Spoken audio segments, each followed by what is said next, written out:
1, 2, 1, 2.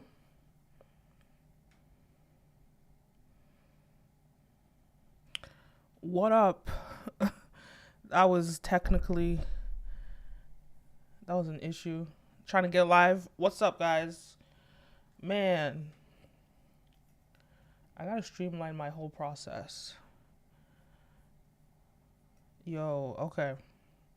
So Oscars, Oscars, Grammys. Let's talk about it. Were you guys watching the Grammys? Were you watching the Grammys? I need to be able to see. I need to see my chat. Where's my chat?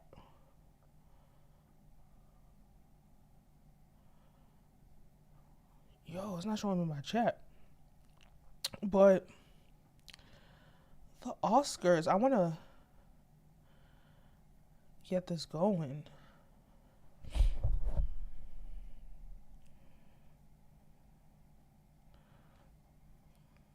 I'll just wait a little bit.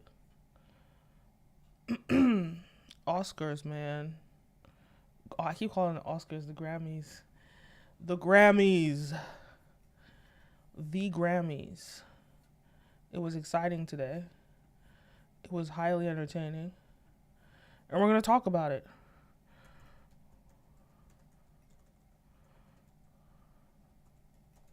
We are going to talk about it.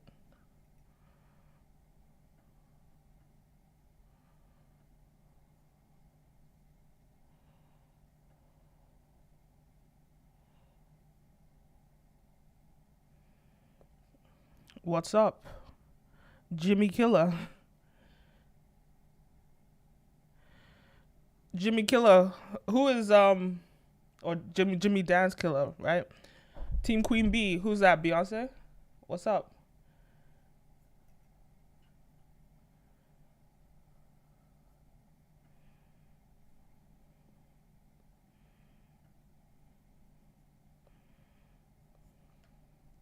So they've already started posting some of the highlights of the Grammys.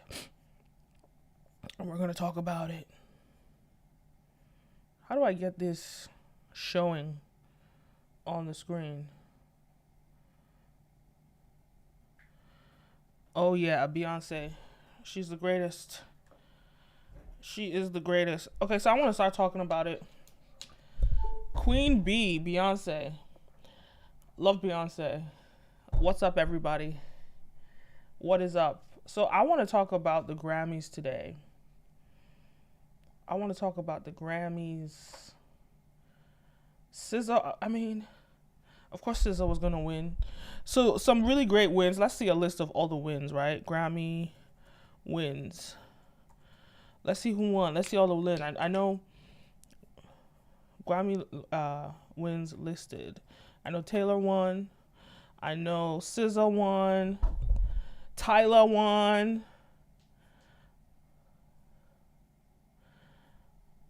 Really, really good stuff.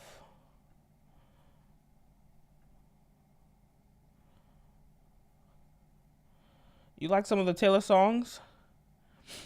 What Taylor song do you like? You like her new album that's coming out?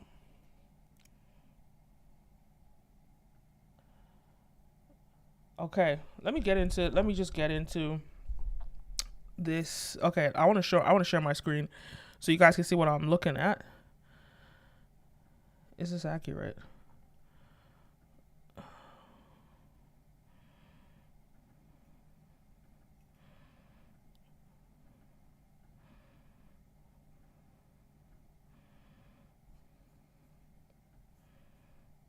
There we go.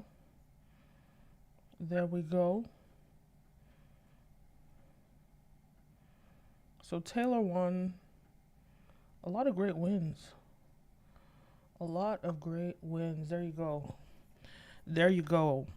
SZA won. Let's check out SZA's win right quick. So SZA wins. Janelle Monáe. Jean Baptiste.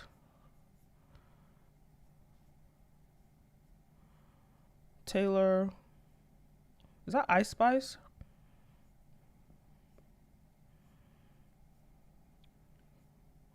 Where's SZA's win? I saw this video just now. SZA was hugging someone.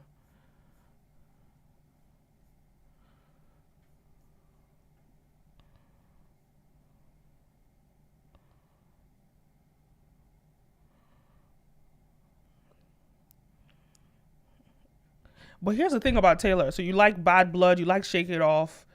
It's no Beyonce versus Taylor. So if it's not Beyonce versus Taylor, who is it? Who is it? So if you like all these songs from Taylor, my question about Taylor is, I'm a Taylor Swift fan. Don't get it twisted. I'm a Taylor Swift fan, right? You know, I am a big Taylor Swift fan. I obviously like Beyonce more. But my question with all the Taylor fans, because I'm a Taylor fan, is what song has Taylor released that was a hit song, or that was something that you even know the name of, since like 2018?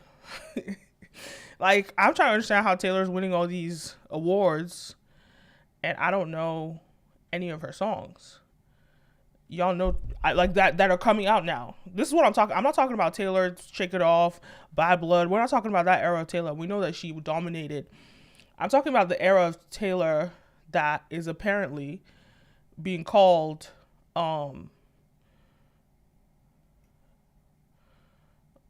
of course, Britney, Gaga, love them, love them, love them.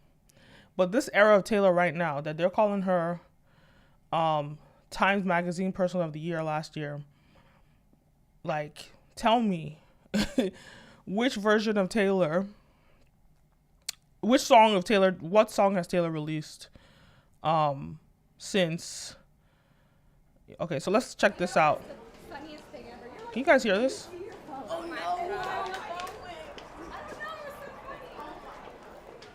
You hear that?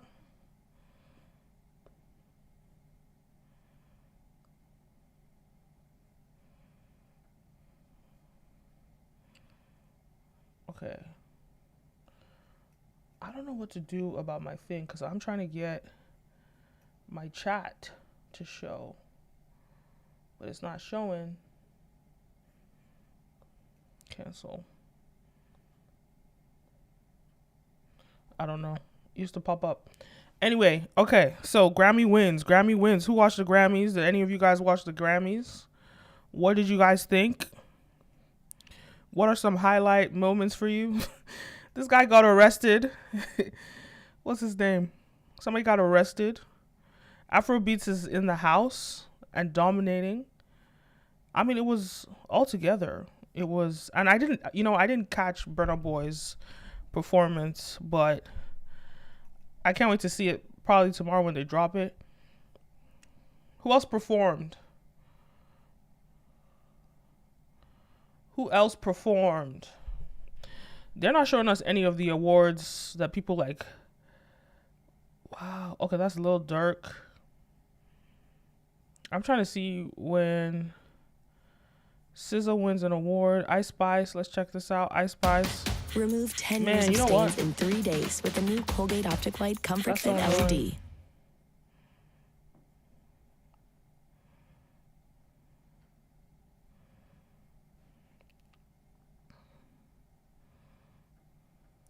No music?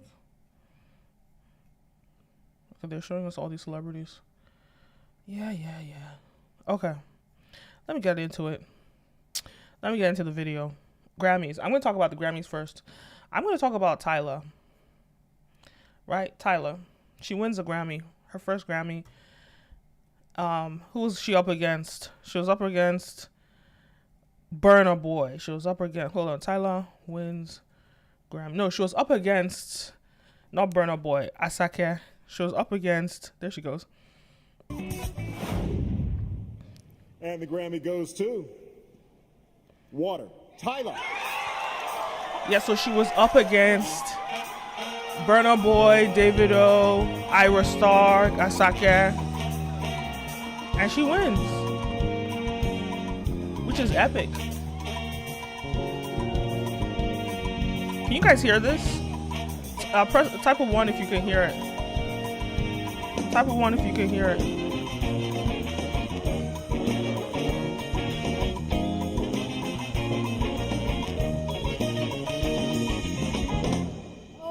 What the heck? guys, this is crazy. Like, I never thought I'd say I won a Grammy at 22 years old. Guys, like, I'm, if you don't know me, my name is Tyler, I'm from South Africa. And last year, God decided to change my whole life. So thank you so much to God. Thank you to my team, my family. I know my mother's crying somewhere in here. Thank you to the Recording Academy for this category. It's so important. And I know I'm forgetting some things, but I won a Grammy. Very cute, and she looks very beautiful. So here's the thing, right? I said it. You know what? First of all, I said this. I said she was gonna win this Grammy. I said if I could just play back the video, I said that there's a 70% chance that she's gonna win this Grammy. I knew it was much higher, but I was trying to like leave room just in case.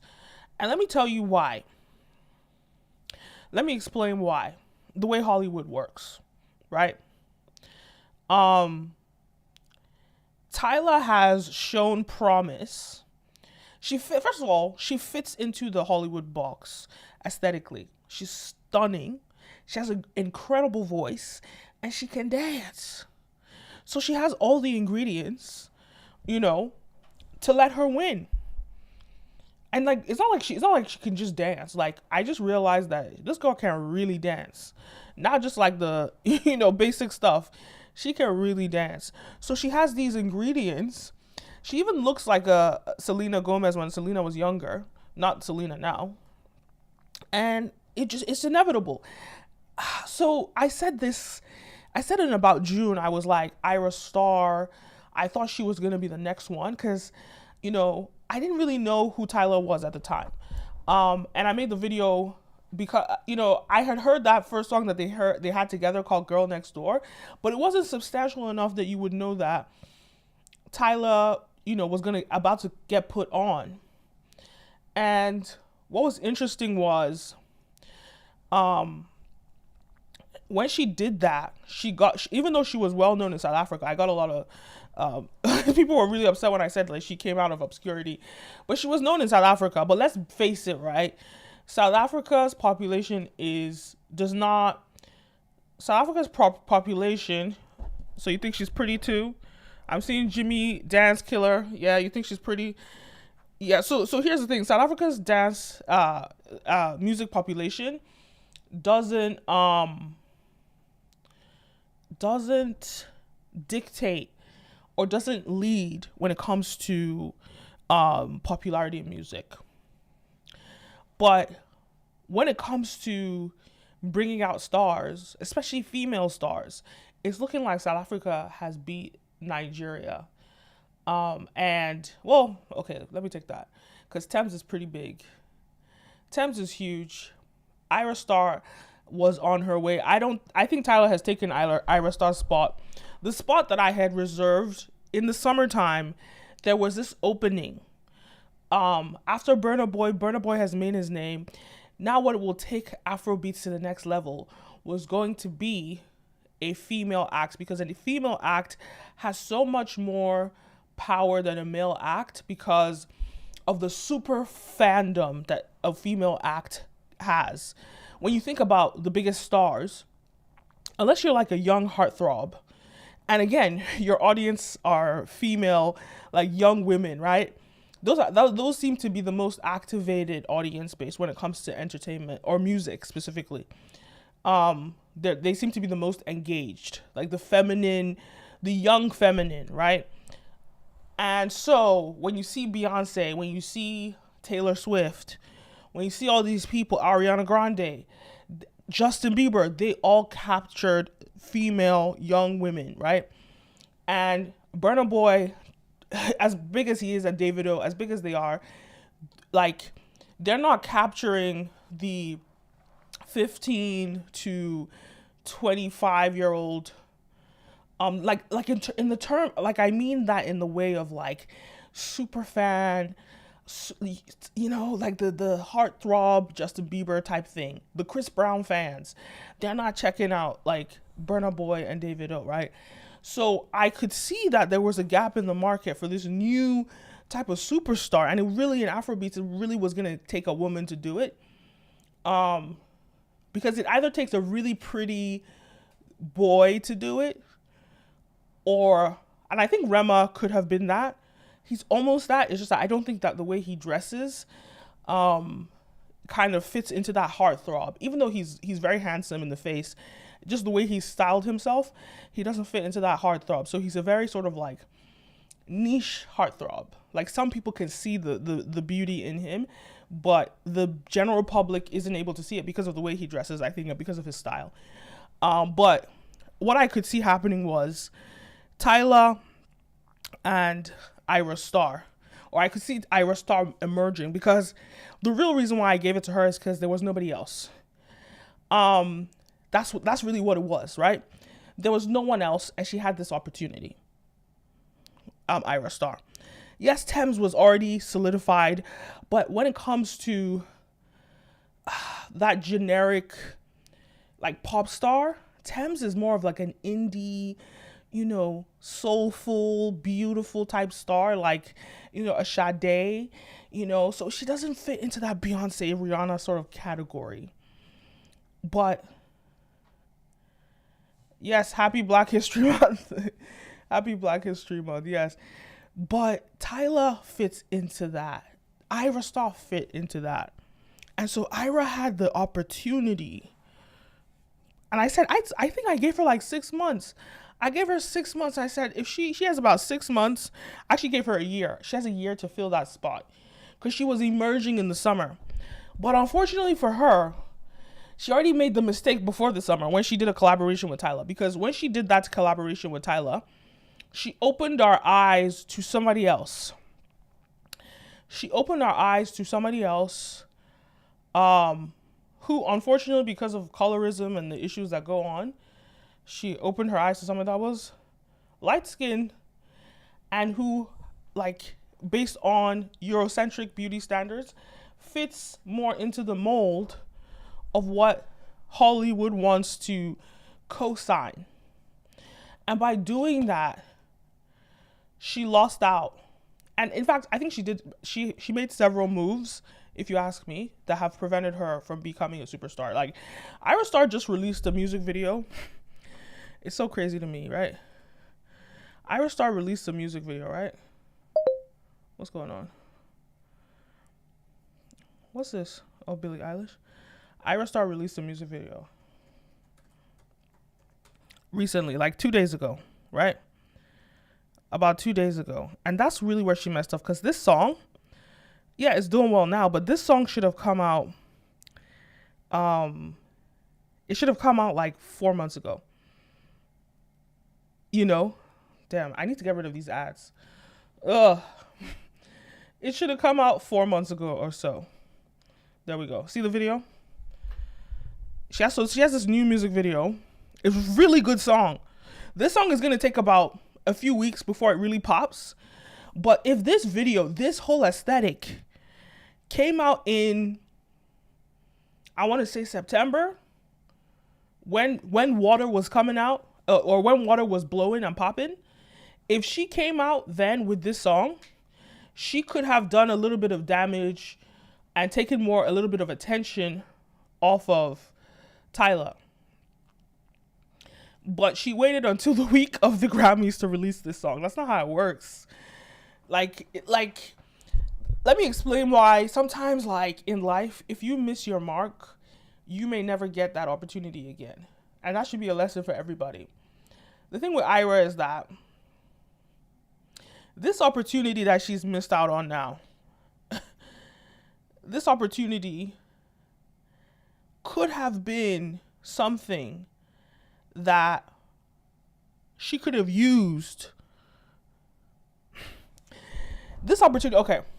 Now that Tyla is a Grammy-winning recording artist, we're going to watch Tyla's career shoot out of the park. If you think Tyla is popular right now, this time next year, I say these things and I don't say it lightly.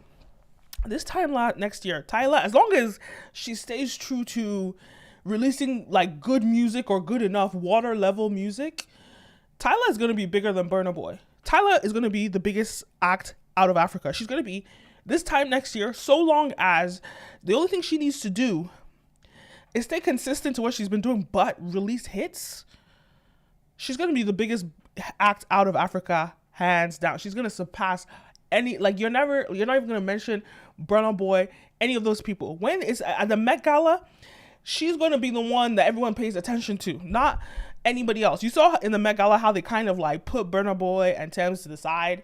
No. This girl, this girl's going to get, they might even do a feature of her in her dressing room, get ready with me, on her way to the Met Gala.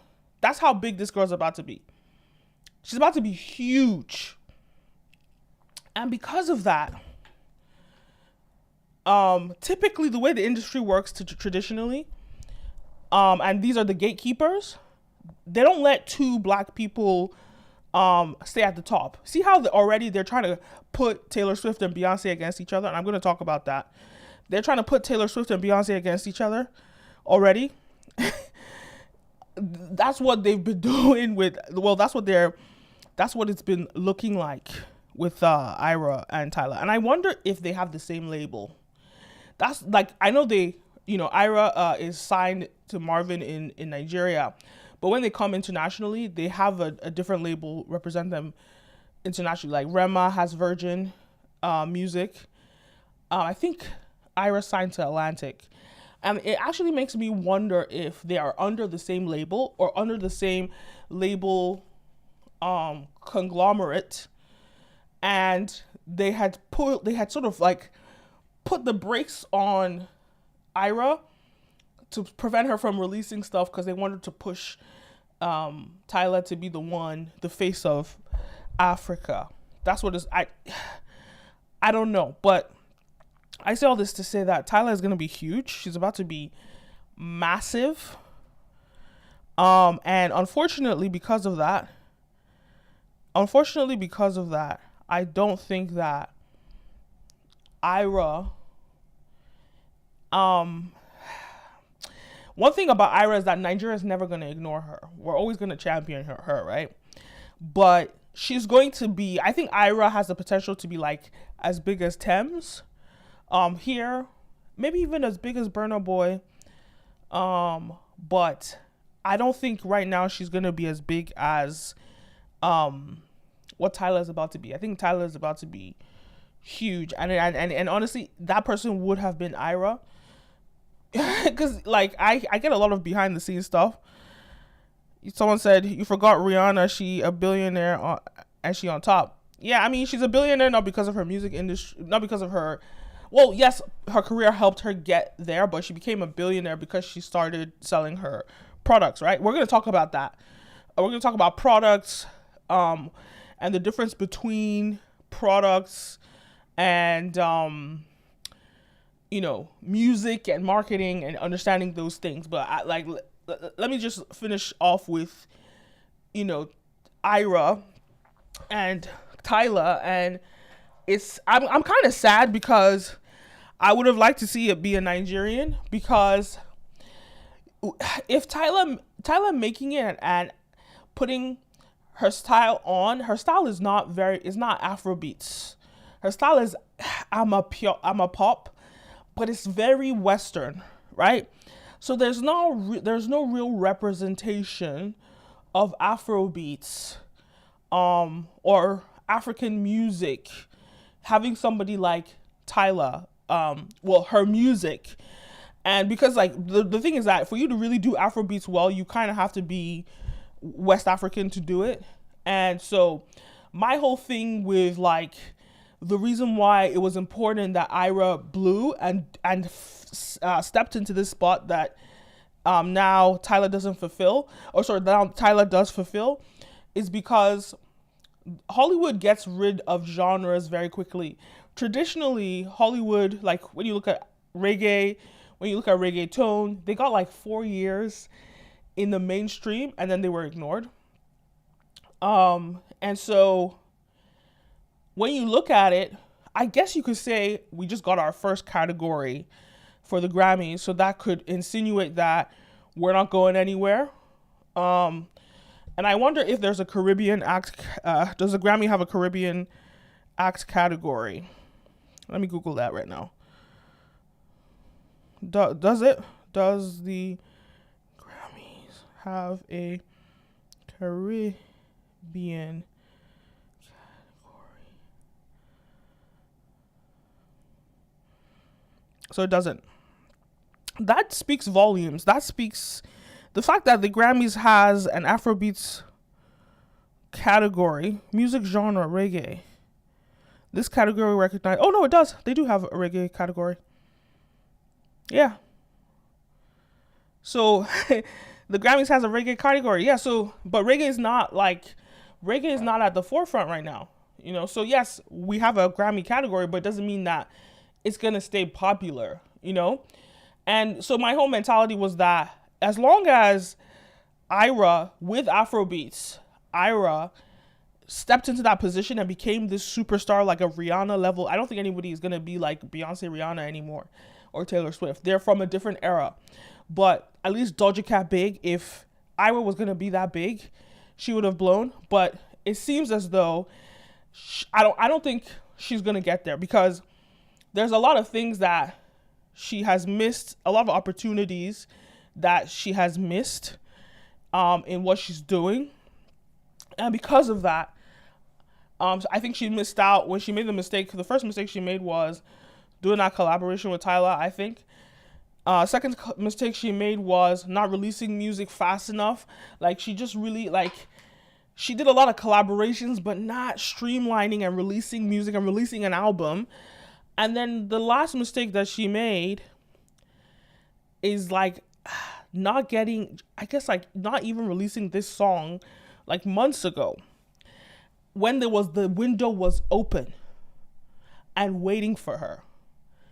And that's the thing about Hollywood.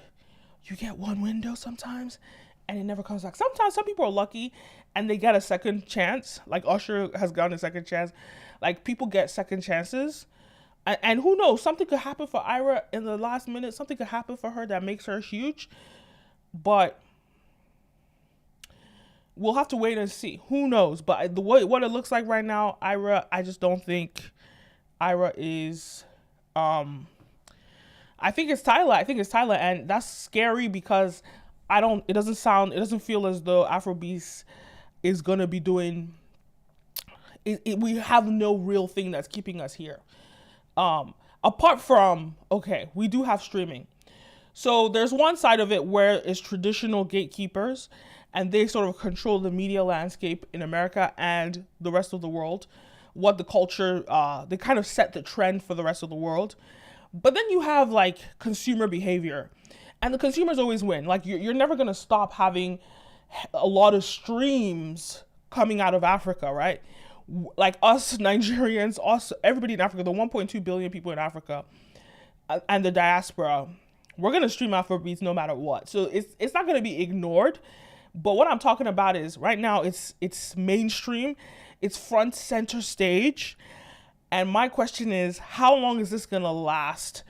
And unfortunately, we needed a female act to solidify it and keep it there. But it doesn't look like we've gotten that. And so I don't know what we're going to do next. I don't know when it's going to happen, but hopefully Tyler will dabble in Afrobeats and make some Afrobeat songs. That's the only thing I can say. And I think she would make great Afrobeat songs if she did something similar to Sensational by Chris Brown. But that's that. So apart from that, what else about the Grammys?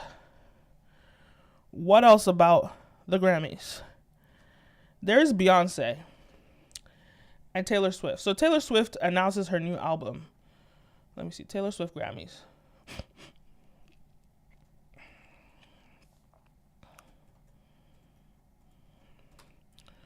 So Taylor Swift, she gets on stage. She wins some award. Yo, I need to get YouTube Premium so these ads don't play in my lives. Thank you, The Edge. And the Grammy goes to Taylor Swift for Midnights.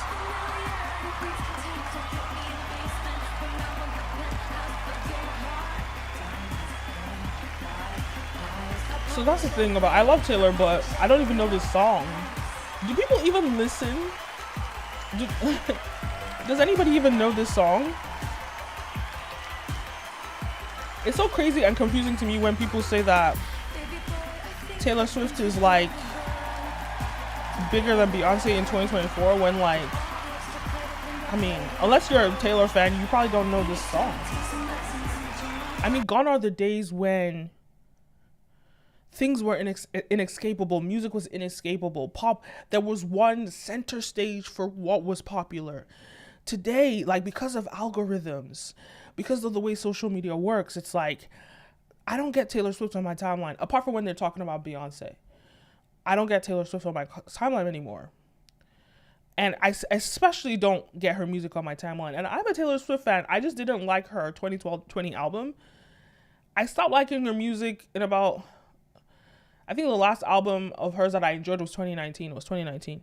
After that, I'm not with it. So I don't know this song. Okay, this is my 13th Grammy. Oh, I'm a Taylor fan. Which is my lucky number. I don't know if I've ever told you that.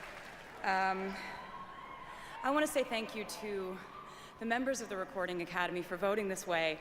But I know that the way that the Recording Academy voted is a direct reflection of the passion of the fans. So I want to say thank you to the fans by telling you a secret that I've been keeping from you for the last 2 years, which is that my brand new album comes out April 19th.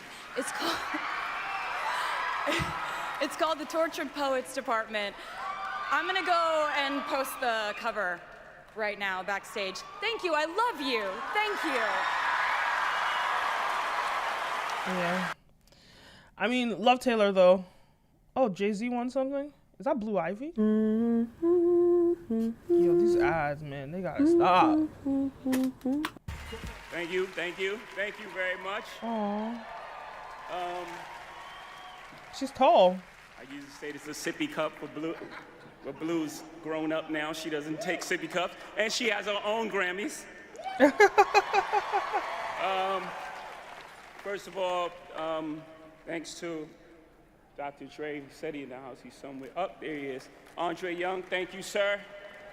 All the doors that you opened, you know, showed us that we can be rock stars. Seeing you on the Rolling Stone. Obviously, there's Run DMC with the Leathers and the Aerosmith. But when you came out west, you took it to a whole new level, put us on covers, Rolling Stone, put us around the world, you and Snoop, all that y'all did, all the records y'all broke, so thank you for this. I love this. He came with Blue Ivy. Honored to accept it. And thank you to the Black Music Collective for all the work that you guys do, scholarships for young creatives, and hopefully, you know, I'm adding to, you know, what you guys are doing out here. Obviously, Blue Ivy's beautiful. It's great to have an award for such an icon. How far we've come with Will Smith and them, Jazzy Jeff and the Fresh Prince winning their first Grammy in '89 and boycotting because it wasn't televised. And then Yep.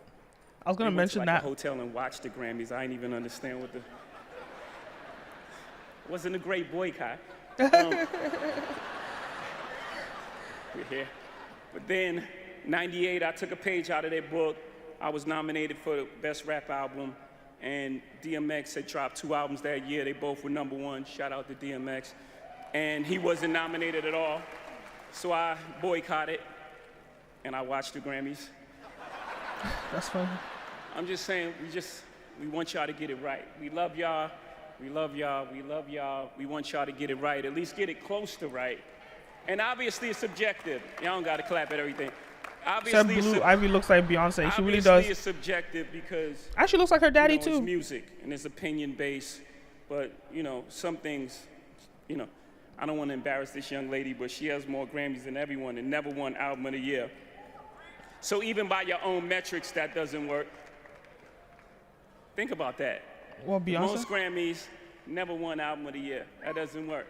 Oh, Beyonce, I love that. You know, oh, Beyonce. Some Some of you gonna go home tonight and feel like you've been robbed. Some of you may get robbed. Some of you don't belong in the category.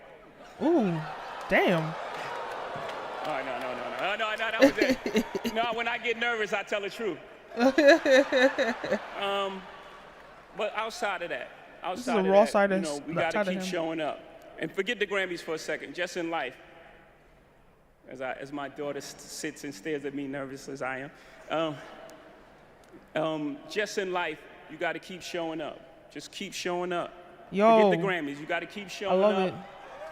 Until they give you all those accolades you feel you deserve. Until they call you chairman. Until they call you a genius. Until they call you the greatest of all time. You feel me? Thank you. Beautiful. I love that. I didn't even know Beyonce was there. Damn. But I guess her husband is there, so she got to represent. That was weird. That was awkward. That he said like some of y'all don't even deserve to be in the category. That's hilarious. Whoa. So actually, when they called out the Afrobeats one that Tyler won, that was not even televised. Like they recorded it, but it wasn't televised. It wasn't on television. And it's interesting because some people would be upset about it, but that's what happened to, like he just mentioned, and I was going to mention that because I read Will Smith's book, but that's what happened to Will Smith he won. So I think it was 89 or 88. Hip hop got the first time hip hop got a category, right? At the Grammys. It was in 88 or 89. And of course, Will Smith, they were nominated, but because they didn't want to televise it, and back then that was before internet, so you not televising it meant nobody knows about it. And so because they didn't want to televise it, like he mentioned, Will Smith boycotted it, but ended up watching it. And that's the same treatment that Afrobeats is getting. And I saw a very interesting conversation where somebody was mentioning Fela's son, Seun Kuti, was mentioning how, like, as Africans, we need to create our own, not just create, we already have our own award shows, but we should have award shows that the world is watching. We don't have to go all the way to Hollywood to celebrate, celebrate the white power structure. We should have our own on our own shores, and the world should come and watch it. That's what he was mentioning, and I respect that, because all the things that Jay-Z is complaining about, I think more importantly, there's a sentiment of like people winning Grammys and people losing, and Drake posted something about, how he posted something about how people, like, he reposted an old Grammy that he won when he talked about, you already won. If you have people coming to your shows, you already won. And this doesn't really mean anything. And when you think about how the Academy, the people who vote are comprised of people that you don't even know who they are. And I know for a fact, but this is with the Oscars though, and some of these other award shows, but probably the Grammys too. People get bribed to vote a certain way. People get bribed. And just knowing that it's so secretive and it's rigged, and just knowing what it would be like. So, okay, they have the Viewer's Choice Awards, but those are the only awards that really count, what the audience is really saying. So what I think would be a great genius idea for YouTube is to create an award show that has a live stream. It's live streamed on YouTube, and it's real time voting. Each person with a Google account votes there on the spot. You only get one chance to vote. You can't vote multiple times. And then you can really see what the audience thinks, because something about these award shows, and the reason why we don't really give it enough attention anymore, that's why their ratings are declining, that's why all these things are happening, is because it's this fight from traditional media and new media. And traditional media, because they're the gatekeepers, they were the gatekeepers of credibility and all those things, even though ironically they're more corrupt, they kind of find these sneaky corrupt ways to dominate and take over the world. But at the end of the day, when you really look at it, they're corrupt. And people are tired of it. People are bored, and people just want to watch what they want to watch when they want to watch it and support who they want to support. This is why Taylor Swift is winning this award. I have never even heard the song that she's winning the award on. Never even heard this song. If you guys have heard Taylor Swift's song, type 1. If you've heard this song that Taylor Swift has just won her Grammy for, type 1. Because I've never heard this song in my life. And so it's crazy to me. It's just insane to me the way the system has worked. And so YouTube needs to create something, or not YouTube, like some institution. Maybe I'll do it. Maybe OVG will do it. And what I want to see is that not only are we kind of like, okay, guys, everybody, the people decide who wins. And if the people decide who wins, that's how you get a real clear vision of who is really popular. If that happens, is Taylor Swift really going to win any of these awards? Is Taylor Swift really going to win if the viewers actually decide who wins? Is Beyonce? Of course Beyonce's going to win. Okay, let's talk about Taylor Swift versus Beyonce. This nonsense debate that I see going on. This nonsense debate that people have been going on about. Taylor Swift versus Beyonce. Okay, so Taylor Swift wins People of the Year last year. Someone said it was Woman of the Year. And I was so confused. And it's very clear there's something that's going on in this world that has changed the game completely. And it's the fact that because of social media and the different algorithms, everybody has a very different experience. Everybody has a very different vantage point, and what is popular to one person is not popular to another person.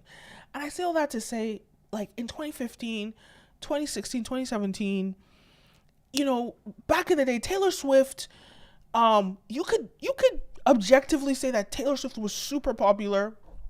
You couldn't escape a Taylor Swift song. It was played everywhere. If you agree, type 1. Taylor Swift was everywhere. But because of the way algorithms work, because of the way TikTok works, we're going to talk about TikTok and UMG in a minute. But because of the way all these things have come together, now the algorithms are specialized per individual. Now, so what I get on my algorithm, I am never going to see Taylor Swift unless they're talking about Beyonce. Or they're talking about Beyonce, or maybe they're talking about sports, and I know how she dominated the sports. And I am a Taylor Swift fan, right? I just haven't listened to her music since her 2019 album. But I'm a Taylor Swift fan. But because of the way algorithms work now, there's no more an objective mainstream. And what I predict is that we're going to get further and further away from that. An objective mainstream media. I don't think it's going to exist soon. And that's kind of like, it's scary, but it's also revolutionary, because what it means is that it's going to open so many doors for just like the basic person. But at the same time, it's going to like change the game. So the reason why I had a problem with Taylor Swift being Person of the Year in 2024 is because I never saw Taylor Swift. I heard about her. I didn't even know Taylor Swift had a tour until Beyonce's tour started and people started talking about Taylor Swift. So anytime I see Taylor Swift in my timeline, it's in relation to Beyonce, or people comparing her to Beyonce. So like for me, I was so confused when they were talking about the Eras tour. I think it started in April and nobody ever heard anything about it. So if you ask anybody that is probably black or maybe just like a person of color, Beyonce, I don't know about what's on white people's, on their algorithms, but throughout the summer, Beyonce dominated social media. Her music, her tour, clips from her tour were all over every corner of the internet. Every second you would see a Beyonce clip. I cannot say the same thing for Taylor Swift. I didn't even know Taylor Swift had a tour going on. So that's why, to my surprise, I was so confused when they were talking about how Taylor Swift Look, I'm going to Harvard right now, right? I'm at Harvard Business School.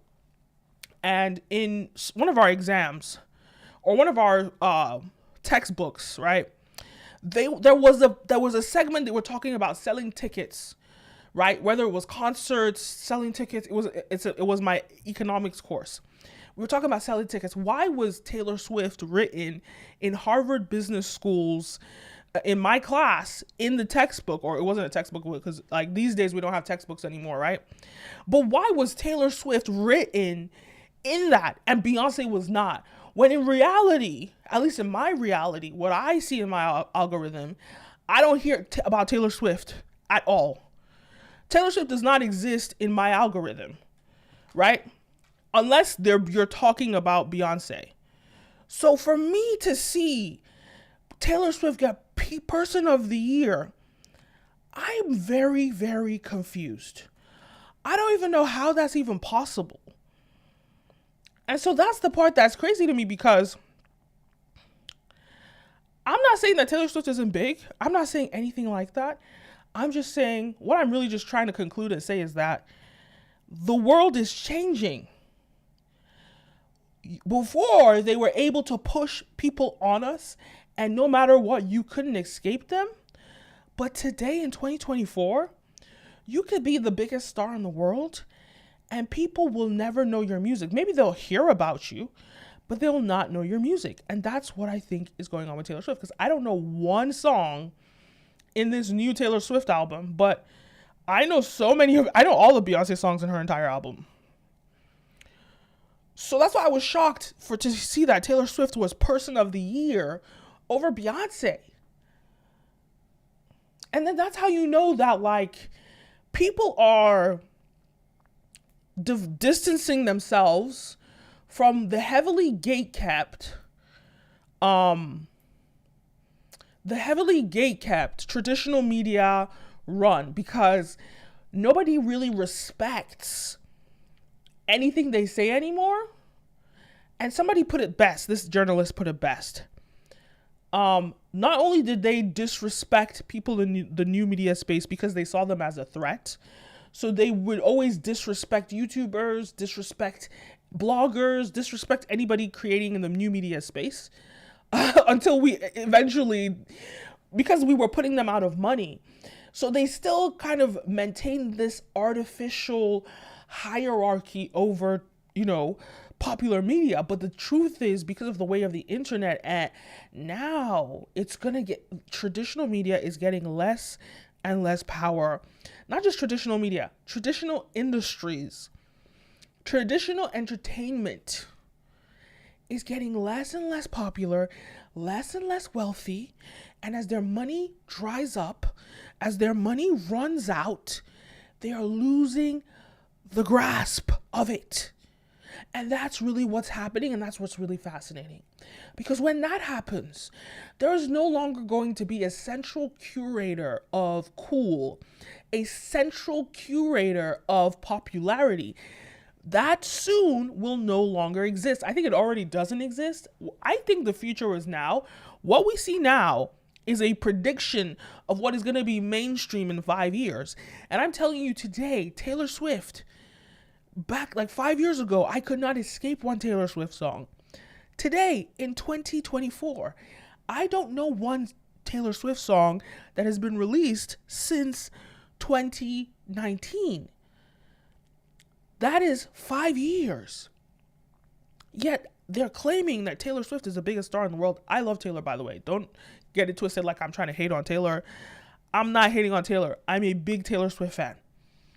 if you are a Taylor Swift or Beyonce fan, type something, write something. I see some people on the stream.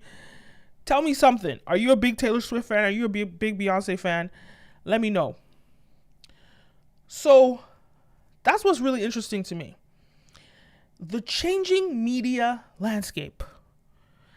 Things are changing. Scary, but real. And now traditional media is losing control day by day. Their power is withering away.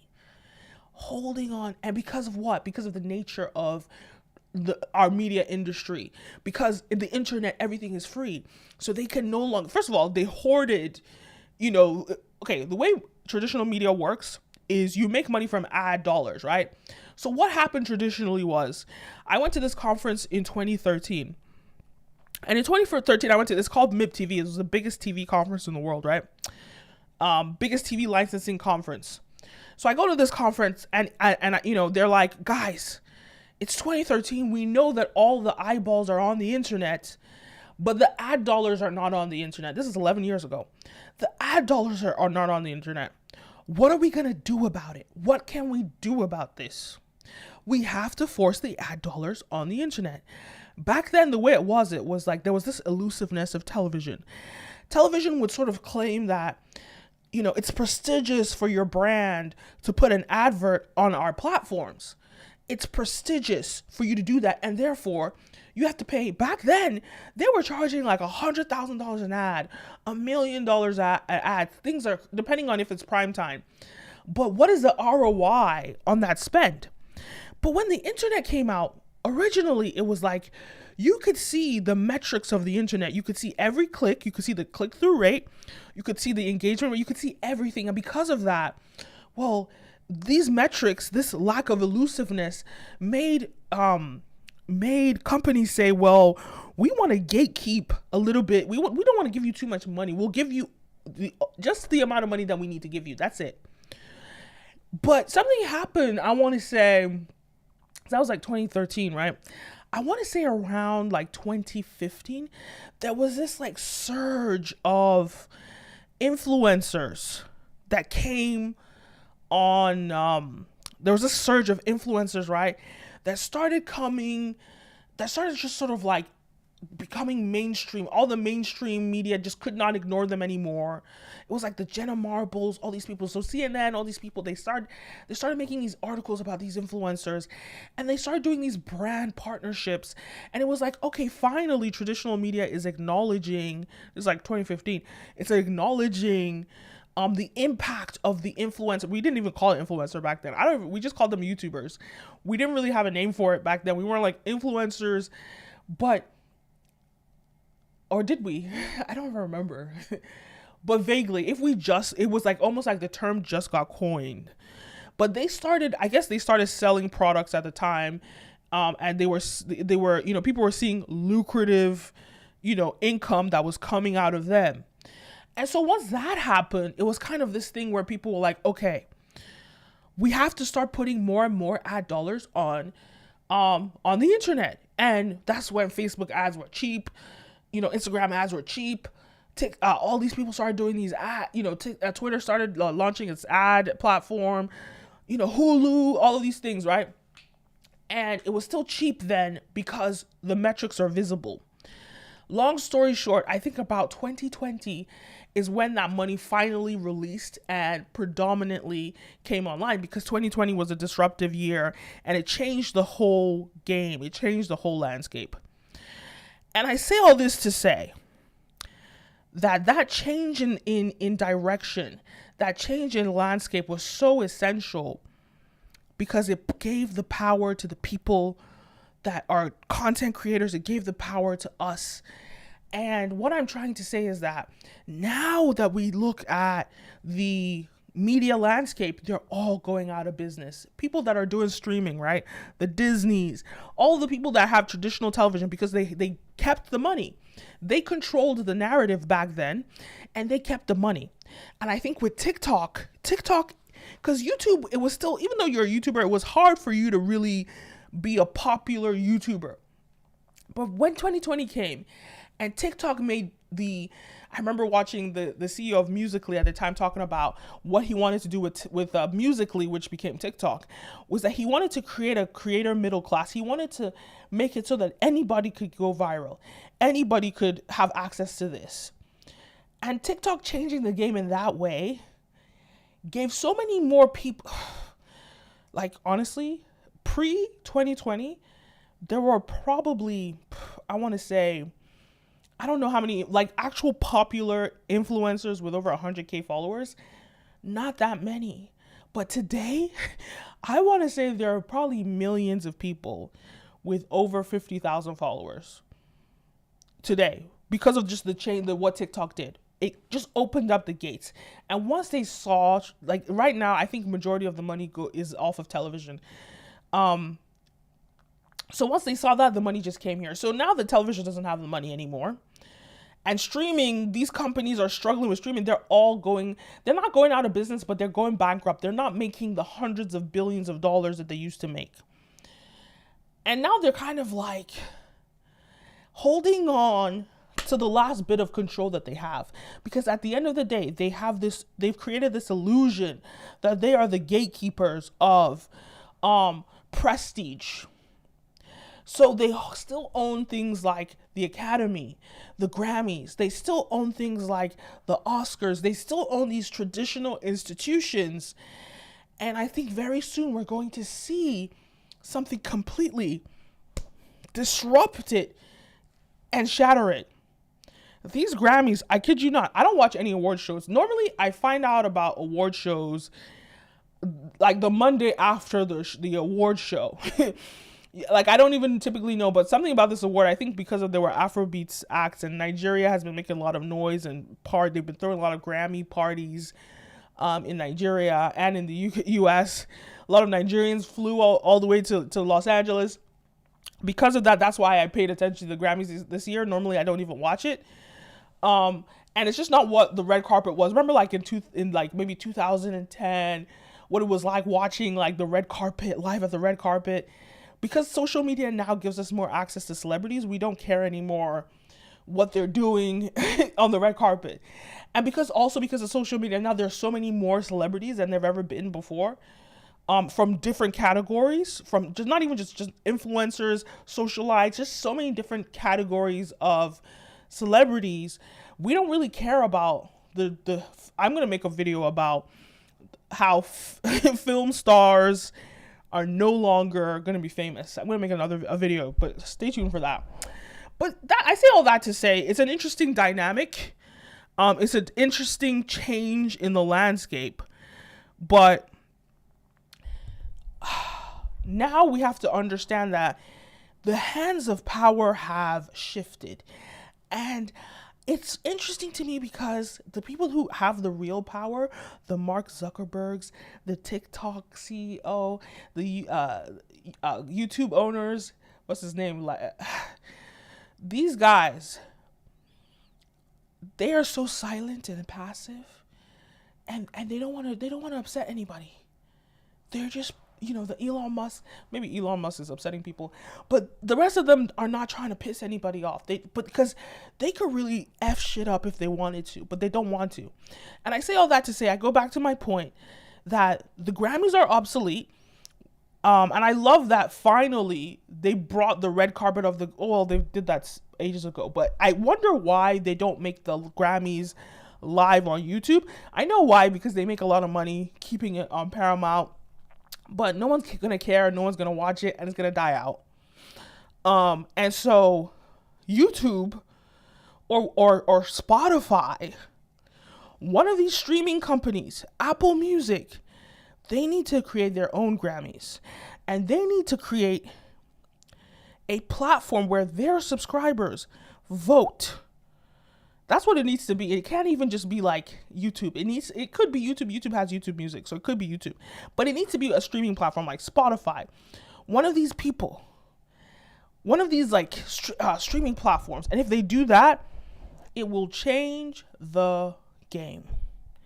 It will change the game and disrupt the whole industry. And I love it because I am for forcing certain people that abuse power to release their clutches, their greedy clutches on power. So that's all I got to say about traditional media, Taylor Swift, blah, blah, blah, and the sort of inflation of Taylor Swift's superstardom. I love Taylor, but I just don't think she's as big as they love to pretend like she is. And maybe she is that big to the people that, you know, white people or people that she's in their algorithms, but she's not really in my algorithm. So I get really confused when I see stuff like Taylor Swift is Person of the Year over Beyonce when Beyonce dominated 2023. It's crazy to me.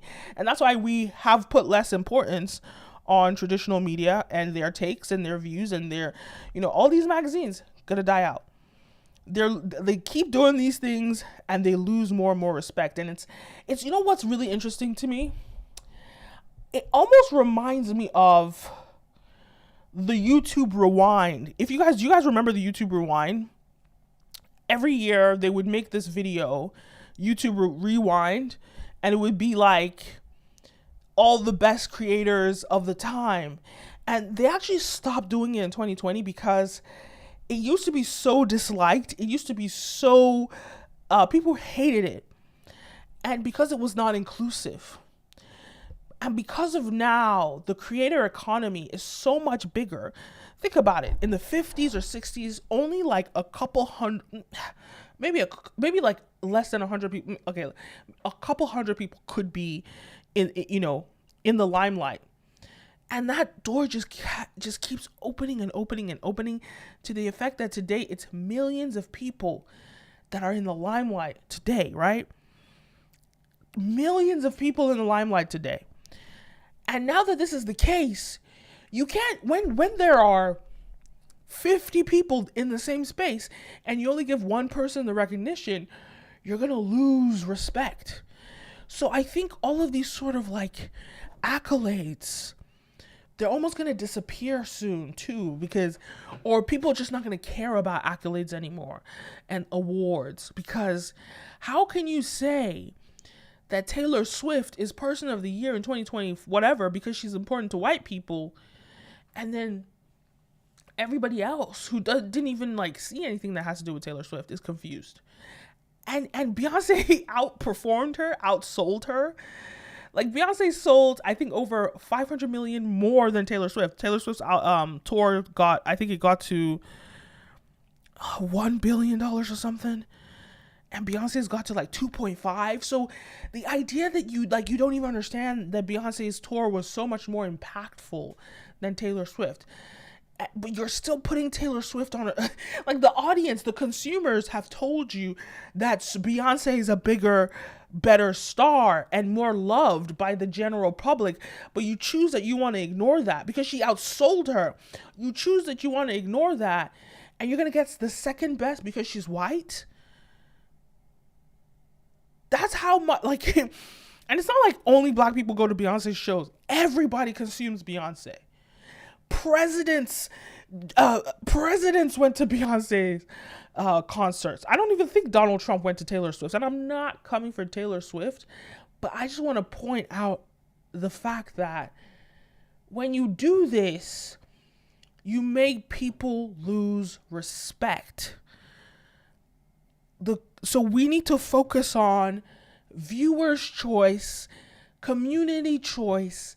The consumers decide who wins the award, not some like secretive group of people that are quiet. Let the consumers decide, and we'll know what is real. And that's what Spotify, that's what YouTube, that's what Amazon, Apple Music, maybe they should come together and create their own award show. Maybe somebody else should do it. When we get an award like that that shows the truth, that is when the truth, people will change the game. So that's enough about Taylor Swift. Let's talk about UMG. UMG and UMG and TikTok. In this conversation that I'm talking about traditional media not understanding what time it is, and then they're about to go out of business. Y'all don't understand what time it is. So UMG, I have to find this stuff, right, with UMG and TikTok. It's so silly. Like, it's like the audacity. So UMG basically threatened TikTok and said, they've pulled out all their music from TikTok. I have to find it. They've pulled out all their music from TikTok. And it's the dumbest thing I've ever heard in my life. I gotta find this stuff.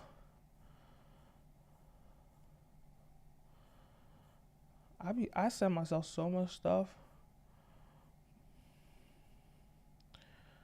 With me out of the plastic, I'll be wrapped up brand new. So they have this little back and forth, UMG and TikTok, and it's pretty funny.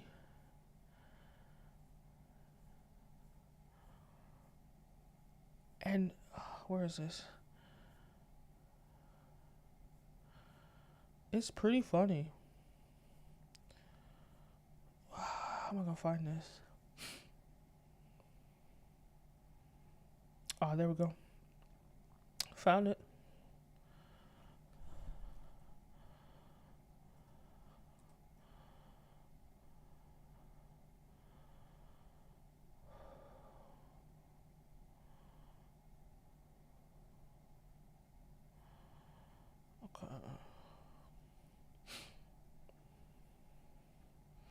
Y'all see that? So, yikes. TikTok calls UMG self-serving after the music giant threatens to pull music catalog from TikTok over compensation dispute.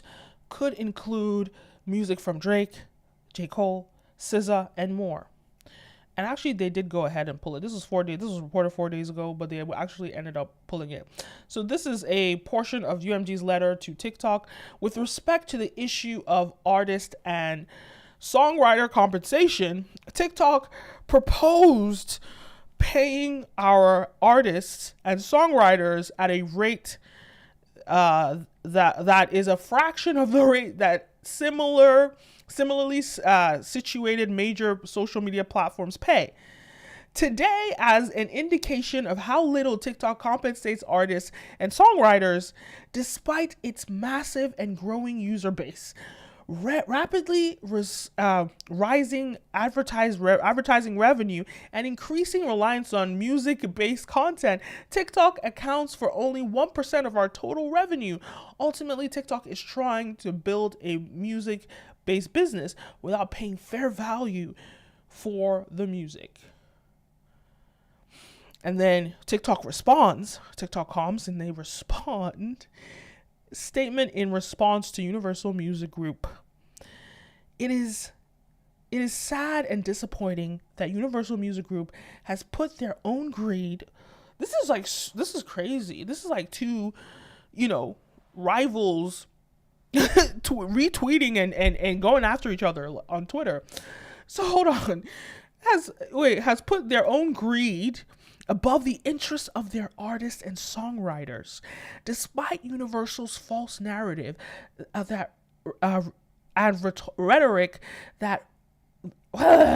despite Universal's false narrative and rhetoric, the fact is they have chosen to walk away from powerful support of a platform with well over 1 billion users and serves as a free promotional and discovery vehicle for their talent. TikTok has to be able to reach artists first. TikTok has to be able to reach artist first agreements with every other label and publisher. Clearly, Universal's self-serving actions are not in the best interest of the artists, songwriters, and fans. And these are some of the artists. We're talking about Drake. We're talking about Bad Bunny, Ariana Grande, J. Cole, Taylor Swift, Nicki Minaj, SZA, and DaBaby. All right, here's my take. People need to understand. This is in line with the conversation that I'm having about traditional media, traditional gatekeepers not understanding what time it is. They don't understand what time it is. So let me break it down. Because they were used to the old avenues or the old revenue streams, they have failed to unlock and focus on the real revenue streams that will turn them into multi-billion-dollar companies. And this is the moment in time that individuals need to get in their head and think about. I'm going to break it down for you what exactly you can do to tap into this. But before I do that, I want individuals to start thinking sharp and understanding what time it is. So here it goes. This is the key that you need to understand. Content is not the product. Content is marketing. Music is not a product. Music is marketing.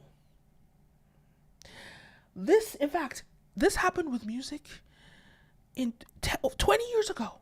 Like literally 20 years ago. This happened with music when consumers stopped paying for music. So I don't understand why it's taken the music industry 20 years not to just accept the fact that nobody wants to buy music. It's first started with consumers. Now it's even your licensing of music. People are not going to pay for it. Why would they pay for it when they're giving you a platform to promote your music? What Universal Music doesn't understand is that, remember in that 2020 to 2021 season when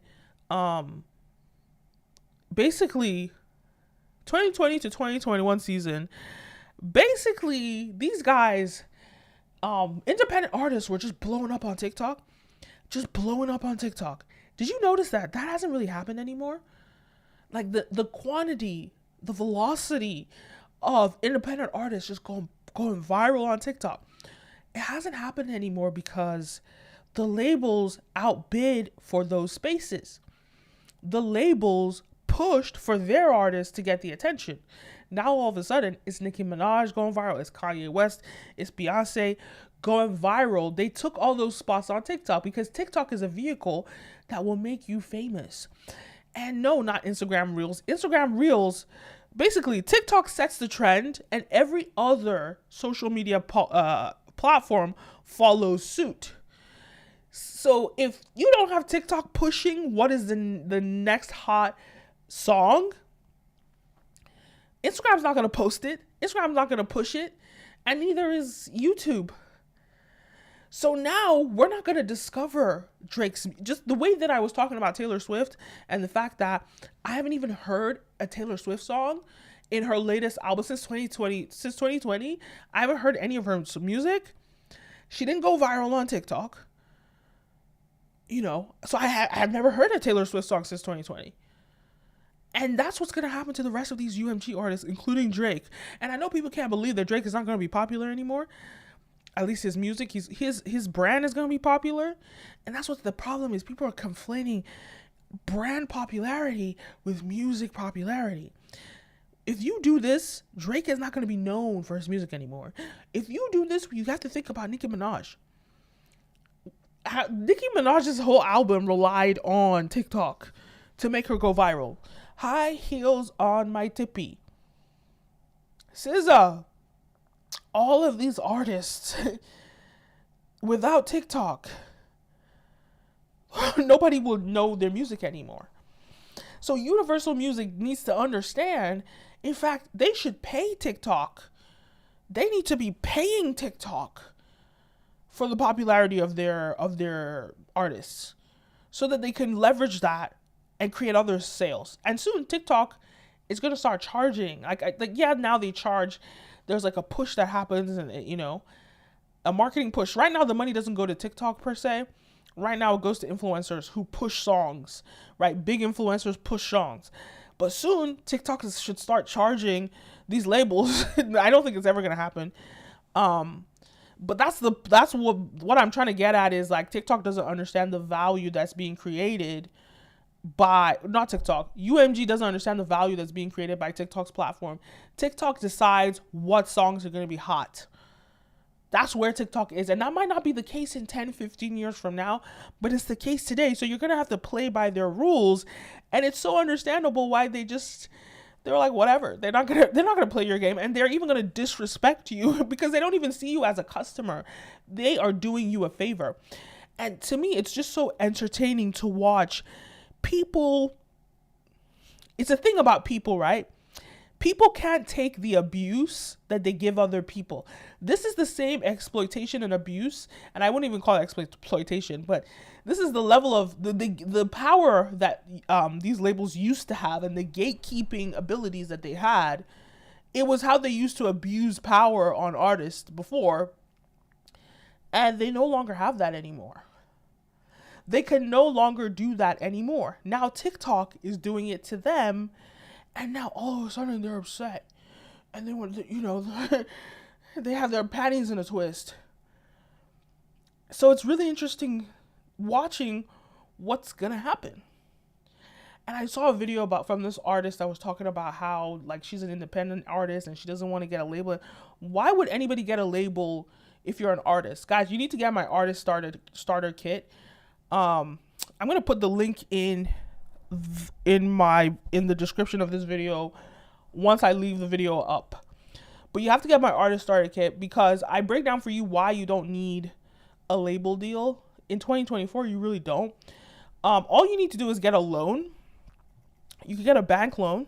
If you find a way to get good enough collateral, get a bank loan and use that to promote your music. There needs to be, I think we're going to shift away from the label model to the music education programs that teach artists how to sell and push their music and make it mainstream and popular.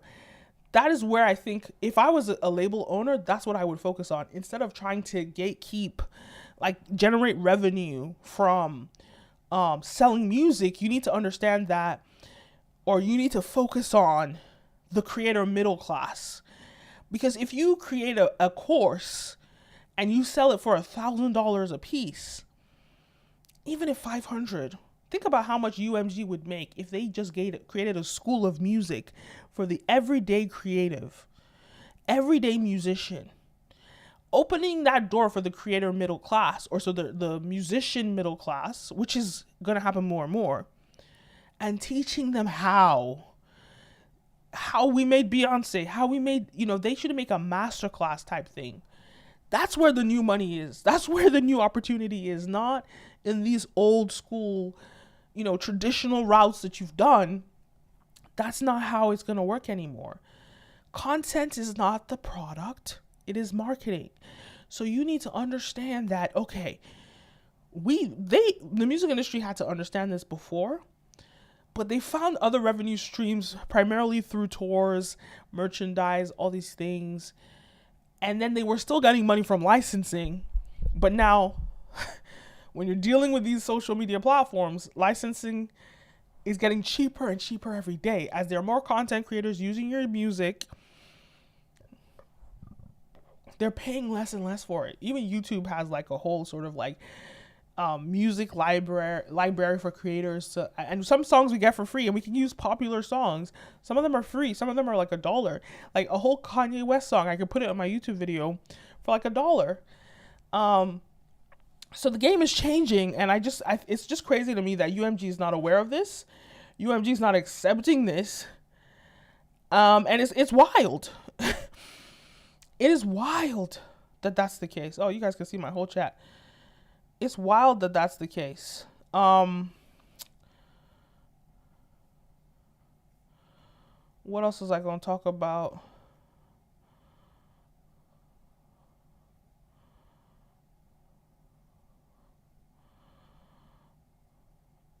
Yeah.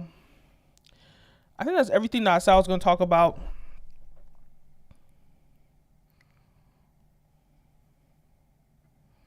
Wait, let me see. High heels. Yeah. I talked about Taylor. I talked about the Grammys. I talked about UMG and TikTok. I talked about the creator economy and the changing landscape that we're in. I hope you guys enjoyed this video. I've been on for like an hour and 30 minutes. I hope you guys enjoyed this video. Check out Brand Video Pro. Check out Auto Create. Wait, am I pointing in the right place? Yeah, check that out. Auto Create, guys. Check it out. Book a consultation with me. all the stuff I've been talking about here, I can help you with your business and all that stuff. Help you with your business with consulting. I have different programs and stuff that you can check out. Go check it out, autocreate.com, auto-create.com. And let me know your thoughts. Leave a comment. And I'm out. That was a good live stream. It was long. But I'm going to soon start trying to push it to 2 hours. We're at the 1 hour and 30 minute mark, but I have talked. I don't know how these live streamers do this stuff and they talk nonstop. You know what? I'm going to stay online a little bit. I want to hit the 2 hour mark. So let's see what else there is to talk about. Browse the internet with me.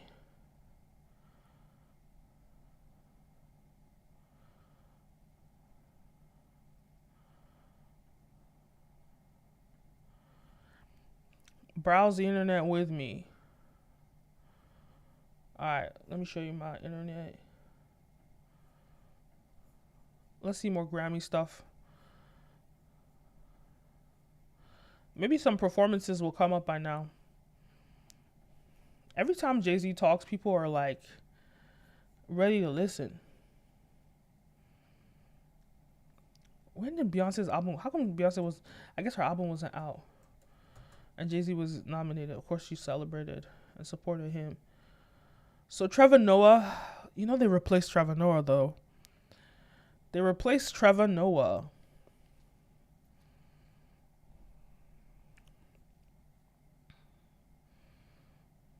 All right, let's check out. This is a clip. Ew, what the hell was that? Goes to Flowers, Mari Styles.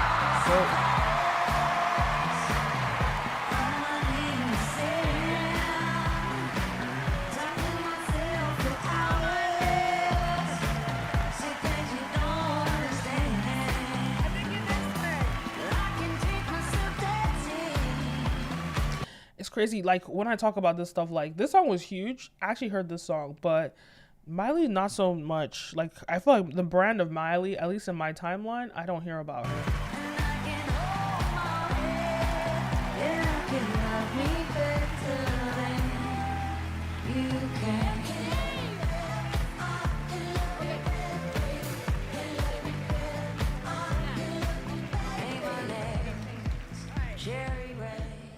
This MC is going to stand by this MC for this because this is just too iconic. Oh my God, I just got stuck in the rain and traffic and thought I was going to miss this moment. And I could have missed the award, that's fine, but not Mariah Carey. Cute. I just saw you at the Hollywood Bowl. It was everything. I got sat in my lucky number 3 seat. And so there's a story I want to tell that sums up this moment. And I wasn't going to tell it, but now Mariah's here. So there was a little boy that all he wanted for his birthday was a butterfly. And so his parents gave him a butterfly net. And he was so excited, he just went outside out in the sun and started swinging and swinging. But with no luck, he sat down on the ground. He finally let go and he surrendered. And he was okay that he wasn't gonna capture this beautiful butterfly. And right when he did is when the butterfly came and landed right on the tip of his nose. And this song, Flowers, is my butterfly. Thank you. Okay. I mean, the hair is interesting. She looks good, but it's like, I don't know. She looks dope. She looks really good, but the hairstyle is like, it's given 80s. It's, but yeah, it's so interesting how, like, first of all, I was having this conversation. I don't know any, like, popular white musicians.